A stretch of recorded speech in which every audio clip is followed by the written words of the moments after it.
chair over there and see if there's a pipe. It's the president's favorite pipe, and he thinks it might have fallen out of his pocket.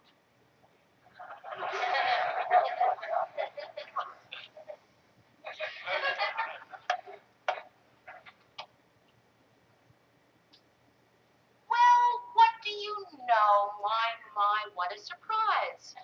The president's pipe. Yeah, Betty. Yeah. Mary found it. That's right. That's right. That's the girl I was telling you about. Huh? Oh, sure. Hold on. Mary, Mrs. Ford wants to talk to you.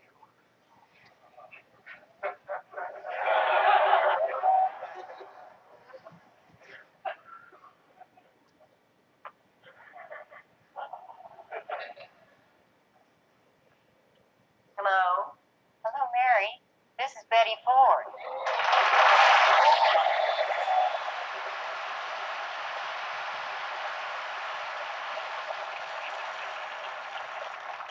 Hi, Betty.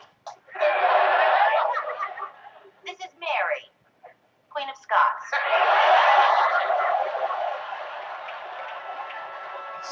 That is the Mary Tyler Moore Show from somewhere around 76, something like that, where Betty Ford was featured, and of course Betty passed away. There's a front page obit there in the Washington Post. Betty Ford, 1918 to 2011. Anyhow, remembering Betty there on that cameo appearance during the one of the later seasons. I think it was the second to the last season of the Mary Tyler Moore Show. So anyhow, good morning, everybody. It's the 9th. It's the 9th of July 2011. Here on Dave TV, DCRTV.com. And what's the big news? The big news, the big news. WPGC personality Rane, DJ Rane Sykes, is suing her employer, CBS Radio there in Atlanta, Maryland, for discrimination. Her lawsuit alleges sex discrimination and a violation of Maryland's Equal Pay Act.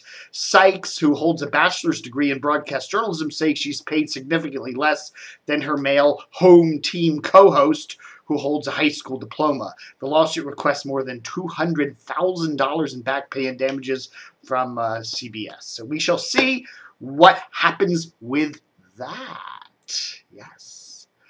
Also, some sad news. Jay Perri, a Washington area DJ who worked at the old WTOP and at WPIK and at the old Channel 9 WTOP TV, passed away on June 5th in Easton, Pennsylvania. He had worked in the Washington TV and radio market back in the 50s and 60s. He produced and starred in a show called Sock Hop, a Saturday morning bandstand show on the old Channel 9. And he was a staff announcer and newsreader on WTOP. Hosted a fishing show, a fishing report show, and apparently sold ads and did some management positions. So a tip of the old camo cap to Jay Perri there. Also some news. Dan Balls will be staying at the Washington Post. Whoop-de-doo! Don Geronimo, remember him? He used to, if you don't remember him, he used to do the afternoon show on WJFK. What was it called? The Don and Mike show. That's right.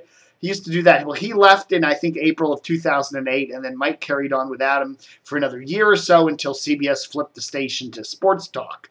But anyhow, Don then went over to Ocean City for a while, did a few small bits on some Ocean City area stations, and then about a year ago, he went out to Sacramento to do the midday gig on KHTK, which is a sports talker owned by CBS in Sacramento. Now it appears, then a couple of, I guess it was a month or two ago, we reported that Geronimo was made program director at the station.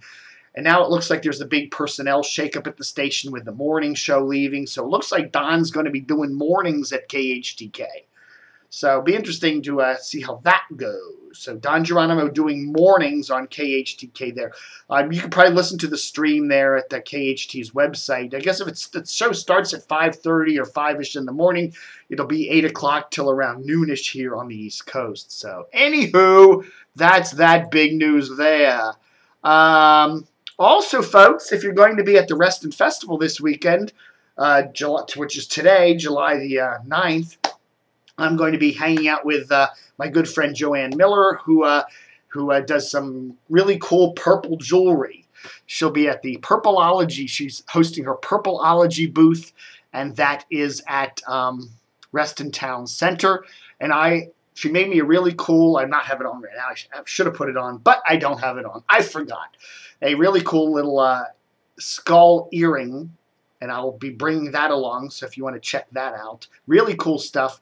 I'll be over at Reston Town Center on Saturday today, which is from noon to about 2, at the Purpleology booth. Okay, so check that out. I may stop by for some time on Sunday too, but I'm not sure what my sked's going to be, so we shall see. All right, folks, keeping it short today. That's Dave TV. Bless you, old Betty Ford. You know, and you know, I honestly have to say, Betty did some really, really good things. In fact, in many respects, she's remembered more fondly than her husband, Gerald Ford, the president, and because of the Betty Ford Clinic, dealing with a lot of addiction issues there, and it's still very well known. Apparently, it's one of the top addiction clinics in the country. All right, folks, that's Dave TV for today. DCRTV.com. And don't forget to stay tuned.